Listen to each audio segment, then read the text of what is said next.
Hello students, welcome to Byju's IAS. Welcome to a session on Explained. In this particular video, we'll have a discussion related to FDI policy on e-commerce. Now some of you may not be familiar with the heading that I've taken here, but I'm pretty sure all of you have read or heard about some of the guidelines which have been announced by the government to regulate the e-commerce sector. Now basically these particular guidelines are not the new guidelines. That is, earlier DIPP, that is Department of Industrial Policy and Promotion, in the year 2017 had announced the FDI policy for regulating e-commerce sector. Now the same authority, that is DIPP, has given certain clarifications with respect to some of the provisions in this particular FDI policy on the e-commerce, which was announced back in the year 2017. In the recent newspapers or the news cycles, the issue that you have come across is the same issue.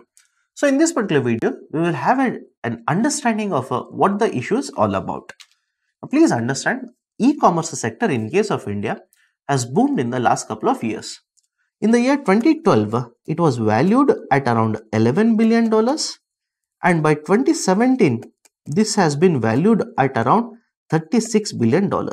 And various surveys have already stated that by 2022, this particular sector is going to be valued at around 150, or the worth of this particular sector will be around $150 billion.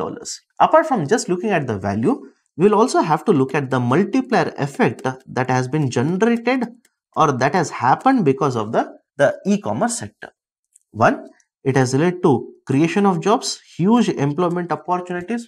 Second, it has added to the reduction of market prices, which is very good from the perspective of the consumers. And when I say reduction in the market prices, I'm basically referring to the e-commerce market.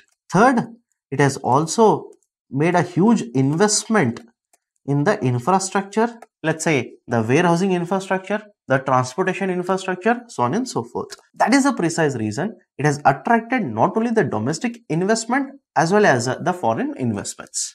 That is a basic introductory points with respect to the e-commerce sector. Second, what are the present rules? In the e-commerce, presently there are two different models which are allowed in case of India. One is called as a market-based model and the second one is called as inventory-based model. Please understand the difference between both. In case of a market-based model, let's say example Amazon, Flipkart. What these e-commerce companies basically do is, they basically facilitate the transaction between the buyer and the seller. They provide the market space where the seller will get his product listed or items listed and the buyer will buy these particular products or items from this particular marketplace. This is called as a market-based model in the e-commerce. Now, in case of a market-based e-commerce model, FDI is allowed through automatic route. What is the meaning of the automatic route? Let's say I'm a company X, a foreign company who wishes to invest in the e-commerce in India. Now, 1 month before bringing the investment into India, I'll have to give a notification to RBI, or else I'll have to notify RBI 1 month prior to bringing the investment into India. Once the 1 month time period is over, this particular company X can simply bring the investment, make an investment into this particular e-commerce company. This particular route is called as automatic route of FDI. Okay. So, in case of a market-based model, FDI is allowed through automatic route. What about the inventory-based model? In case of inventory-based model, the manufacturer himself will market and sell these particular products online. I'll repeat the statement. The seller who is selling these particular products online is also the manufacturer. This is called as the inventory based model. In case of India, in inventory based model, FDI is not allowed. So I'll put it in a nutshell again. As per the present rules, there are two different models of e-commerce in India. One is market based model, second one is inventory based model. In case of a market based model, the company will provide a platform where the buyer as well as seller will transact, and FDI is allowed in case of a market-based model through the automatic route. Whereas in case of an inventory-based model, the seller is also the manufacturer. And second, FDI is not allowed in case of an inventory-based model. So these are the present rules. Now let's look at some of the clarifications given by DIPP and what is the meaning of each of these particular clarifications. The first set of clarifications given in terms of the private labels. What is the meaning of the private labels? Private labels are the goods or the items which are manufactured in-house. These are called as private labels. For example, you must have heard of Amazon Kindle, so on and so forth. These are nothing but the private labels of the Amazon company. Now, in case of private labels, what this particular guideline or the clarification says is, 1. These e-commerce companies will not be allowed to sell their private labels on their own platform. That is the first guideline. In simple terms, if this comes into implementation from 1st of February 2019, Amazon will not be allowed to sell Amazon Kindle on its own portal or on the Amazon website. Second, if a vendor purchases 25% of the materials from this particular e-commerce company, then the products which are manufactured by this particular vendor should not be allowed to be sold on the same e-commerce website. I'll repeat the statement.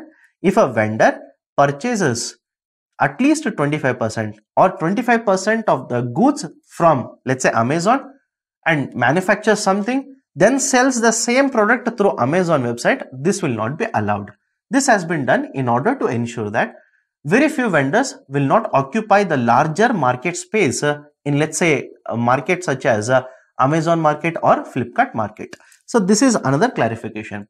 Third, if a vendor sells more than 25% of the total goods through only one marketplace, then this particular marketplace will be considered to be an inventory based marketplace.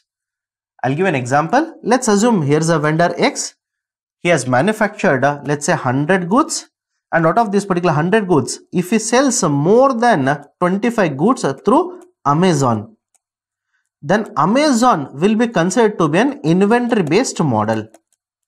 And since it will be considered as an inventory based model, this particular company will not be allowed to accept any kind of an FDI, because as already mentioned, under the inventory based model, FDI is not allowed. So these are some of the clarifications given by DIPP in terms of the private labels. Now what about exclusive deals? I'm pretty sure you must have heard of Microsoft Surface Go, which is being exclusively sold on Flipkart. And earlier, OnePlus products or OnePlus mobiles were sold exclusively on one or the other marketplaces. So basically what DIPP now clarifies that no more exclusive deals will be done between the marketplace as well as the vendor or the manufacturer or the seller. This has been done in order to ensure that the vendors can sell their products on multiple platforms or multiple marketplaces, and the consumer will benefit from this kind of an choices which are given to him from these particular marketplaces. Third clarification given by DIPP is that henceforth no cashback services will be provided. In simple terms, the e-commerce company or this particular platform will not be allowed to influence the prices of these particular products by giving special incentives to a vendor. For example, let's assume here is a company A which is providing or which is an e-commerce company. This particular company will give certain incentives to company X so that this particular company X sells all their products on this particular platform which is owned by company A at certain discounts. So this kind of cashback services will not be allowed henceforth. This has been done in order to ensure that the vendors will be given equal footing or equal treatment in all these particular web platforms. So these are some of the clarifications given by DIPP. Now what will be the impact of these particular guidelines? 1. Henceforth, it may affect the FDI investments being attracted in these particular e-commerce companies. Second, the flash sales or the big billion day sales will get affected because of these particular guidelines. Third, it will definitely affect the private label business which is being followed famously by Flipkart as well as Amazon. Now very recently Flipkart was purchased or 77% of the stake of Flipkart was purchased by Walmart, and Walmart is a company which is known to be having a huge amount of private labels. As such, in case of India, more than 15% of the sales done by both Amazon as well as Flipkart are through the private labels. And very recently, the Flipkart has announced to invest huge amount of money in promotion of the private labels. So is being announced by the Amazon company also. So these kind of guidelines or regulations will affect the private labels, which will basically affect the business model of these particular companies. Now these companies will be forced to go back to the drawing board and rework their business model. Apart from this, other impacts will be on consumers who may have to start paying more for these particular goods as the sales or the discounts will be over soon with the implementation of these particular guidelines. But the positive impact will be on vendors who will get a level playing platform now to compete with other vendors. Not only this, other e-commerce companies such as Snapdeal have already welcomed these kind of guidelines, which will provide again a level playing field for these particular e-commerce companies. Because please understand, earlier these particular other e-commerce companies had certain complaints against companies such as Amazon as well as Flipkart. Their argument or complaint against these particular companies was these companies such as Amazon and Flipkart are using their products or private labels to boost their sales and have a higher market share. And since these particular companies will have a deeper pockets because of availability of a FDI, that is foreign direct investment, the discounts which are given on the private labels cannot be matched by other e-commerce companies. Apart from this, the government of India has already promoted Startup India. One of the issues with respect to the successful implementation of Startup India in the e-commerce sector was the other domestic e-commerce companies were unable to withstand the competition from bigger companies such as Amazon as well as Flipkart. One of the reasons they were unable to withstand the competition was the discounts which are given by these particular companies. Now there is a hope with these kind of guidelines that new startups or new e-commerce companies with a domestic investment may rise again all over. Apart from this, what are the concerns with respect to these particular guidelines? The concerns, as already mentioned, is one with FDI, second one is with respect to the business model, third one is with respect to the employment.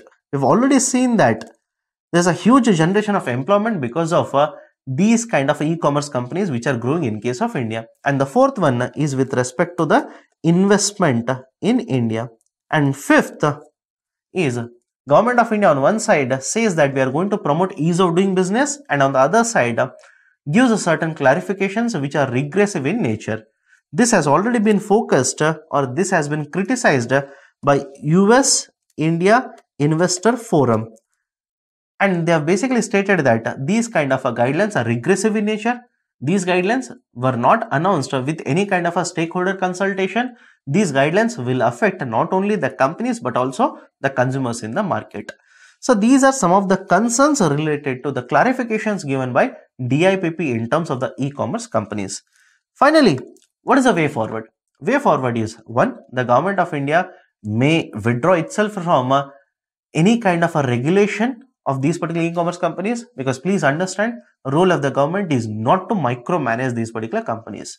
So it can withdraw itself and allow other institutions such as Competition Commission of India to look into these kind of predatory pricing policies of e-commerce companies.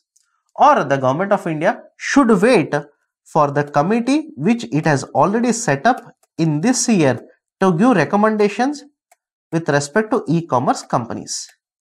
The government should wait for the recommendations from this particular committee, then take those recommendations on board, have a stakeholder consultation and implement these particular recommendations. So these are the two recommendations that have been given by various experts with respect to these kind of guidelines announced by DIPP. So this in a nutshell is a discussion on the e-commerce issue that has been there in the news cycles in the recent times. Thank you. Have a good day.